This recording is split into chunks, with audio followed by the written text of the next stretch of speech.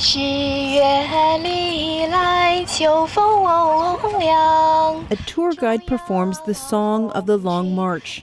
She's at the riverbank in Yudu, where the Chinese communists began their year-long journey in October 1934. Primary school students on recess take turns shouting out what they know about the Long March. 12-year-old Lin Jingwen says the Red Army had two enemies. They fought the Japanese and the nationalists. Official Chinese history books used to say the communists went north to fight the Japanese, although many historians would now agree that the communists were mainly fleeing from the nationalists. Long March survivor Liu Jiaqi is 98 years old.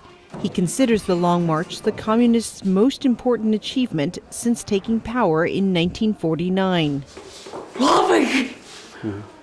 Ordinary people got the power. Liu has met with former Chinese President Jiang Zemin and the man expected to be the country's next president, Xi Jinping. He was also a torchbearer for the 2008 Olympics. Rivers were frequent obstacles on the Long March. A monument above the Shang River marks the deadliest battle, where the communists lost about two-thirds of their nearly 90,000 troops. The next river was the narrow but swift-flowing Wu.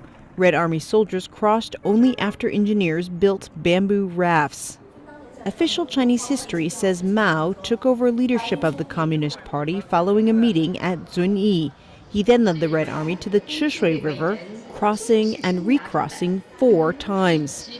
The Red Army crossed the Dadu River twice, once in boats and once across the Luding Bridge, which was the site of a famous battle. A newly paved road makes the crossing of the 4,000-kilometer-high snowy mountains much easier now than 75 years ago.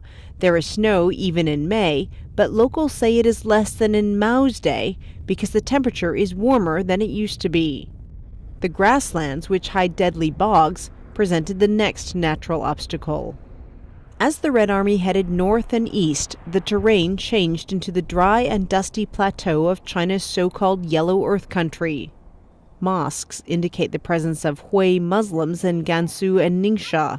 Hui warlords allied with the nationalists harassed the communists. Tourists can visit a cave Mao lived in for 11 days in Wuqi, where his army ended the Long March in October 1935. The door is usually locked, but visitors can peek through a hole torn in the window covering. In modern Wuqi, Qi Bingwen recounts the bitter hardships of the Long March. They didn't have clothes. They didn't have shoes. It was really quite pitiful. And pretty hard. It was pretty hard for our Communist Party to take over China. For the Chinese communists, surviving the Long March made it possible to found the People's Republic of China in 1949. More than 6 decades later, the communist government now oversees one of the world's fastest-growing economies in the most populous country in the world.